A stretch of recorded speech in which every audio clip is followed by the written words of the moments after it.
Trump did something to try to create an alternative reality that is really going to damage America's reputation for a while. And it's going to be hard to recover from, and it's going to take a lot of fixing, but we're still not even done doing the damage. Trump fired the head of the commissioner for the Bureau of Labor Statistics. Now, usually we shouldn't be talking about Erika. Her job should be a quiet job, just like it was a quiet job for those under Herbert Hoover or other previous presidencies. But those working at the Bureau have been targeted before. This was a story that was being talked about in the New Yorker recently, and I wanted to pull a segment from it to talk about it today. During the Great Depression, William N. Doak, President Herbert Hoover, Secretary of Labor, told reporters that employment was going up across the country. The reporters, however, had been fooled before by such cheery statements from politically minded secretaries, Time magazine reported.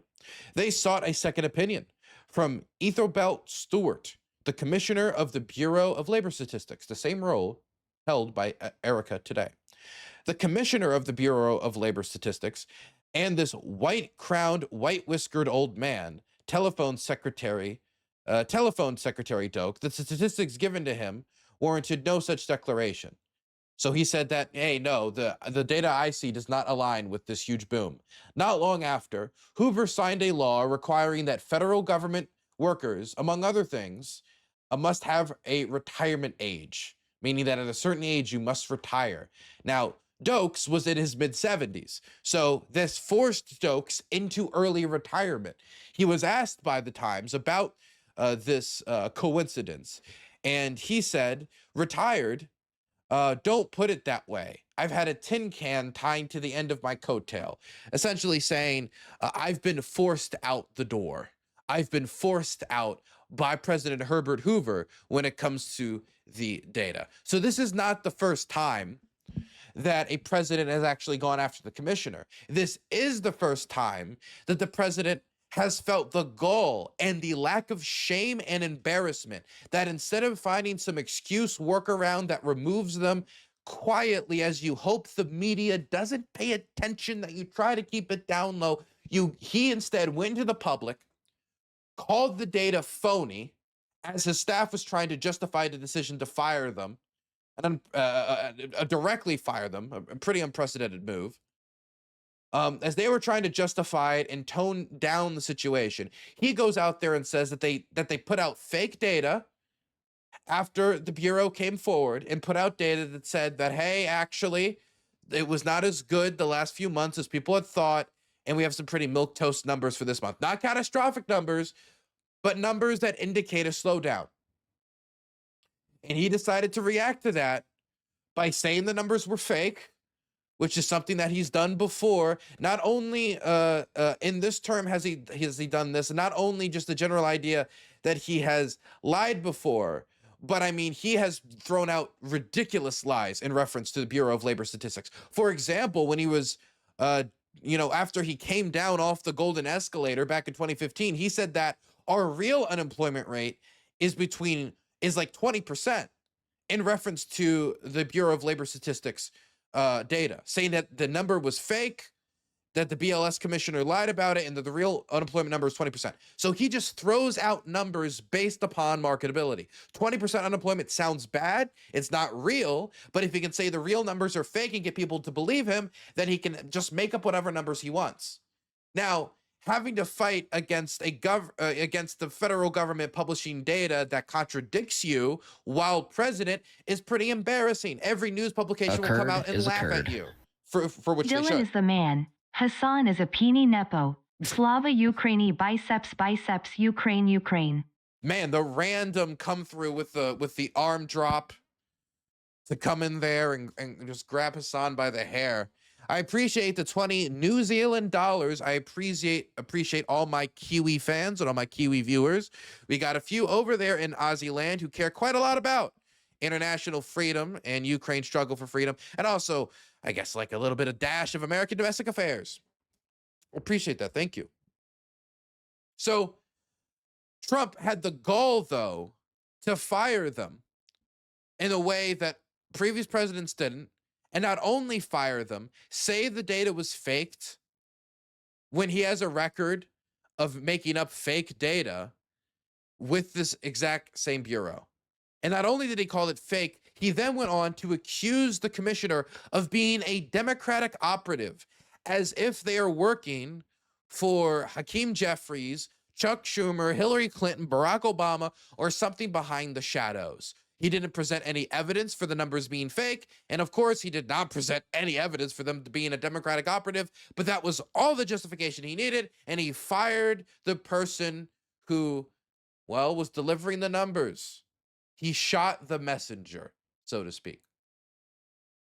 Now, the tariffs caused a negative market reaction. Doing this is not going to stop the negative economic data. It's also not going to stop people's lived experience. In fact, you know what it will do? If now he's going to appoint a much more, I mean, the Bureau of Labor statistic, they're supposed to get a new person. If I remember correctly, let me think. Occurred is occurred. Because I remember From there's Canada, thank you.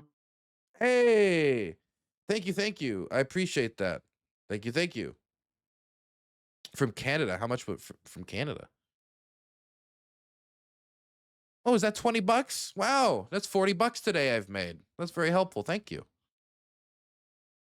Thank you. Anyone else low-key rooting for the Dow to fall? No, I don't want an economic collapse. I live here, and a lot of people care about live here. And I already have dealing with the fact that our house burned down, and we're trying to rebuild. And trying to rebuild is getting more expensive because of the tariffs, and that could be a problem. And so, I don't want to root for downfall in the country that I'm in. I think that's what some people might call suicidal tendencies. Oh, I thought you lived in Ukraine due to the flag. Oh, I spend like half the year in Ukraine filming, but yeah, I spend a lot of time there. But I also live in Maryland, the great state of Maryland.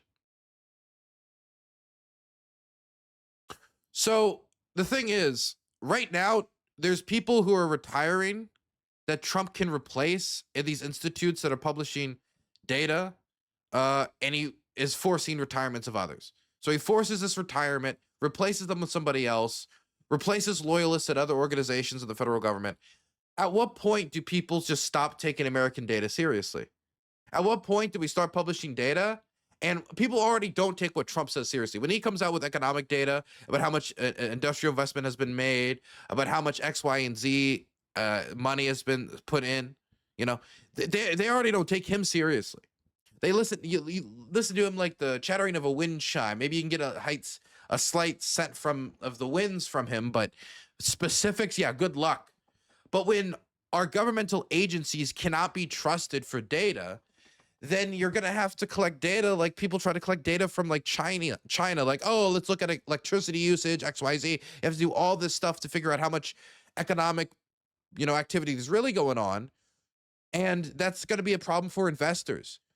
One advantage we have over other economies, like the Russian or Chinese economies right now, is an amount of transparency that they don't have. So an investor kind of has an idea of where they're putting their money. And if we take away that advantage, well, you could say, yay, it's hidden now.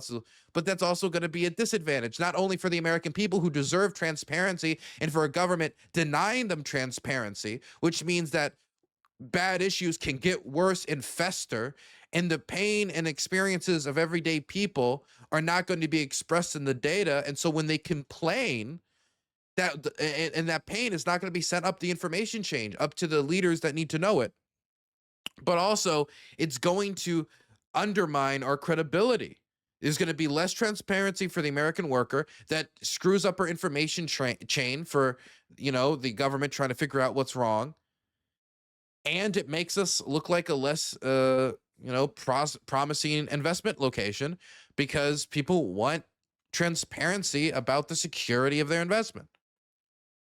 So I think this is not only bad for the independence of our institutions, I don't only think this is bad for the independence of our economic reports, but I also think this is bad for the general credibility of the United States and, of course, government transparency. Now, that doesn't mean that Trump can just like change everybody's lived reality.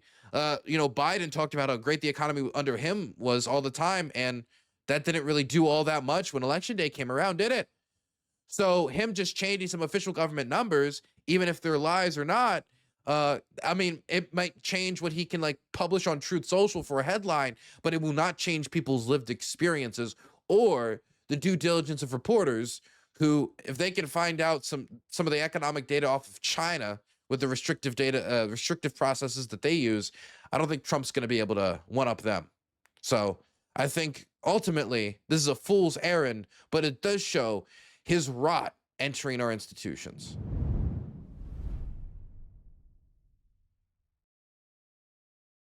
Okay. Oh boy.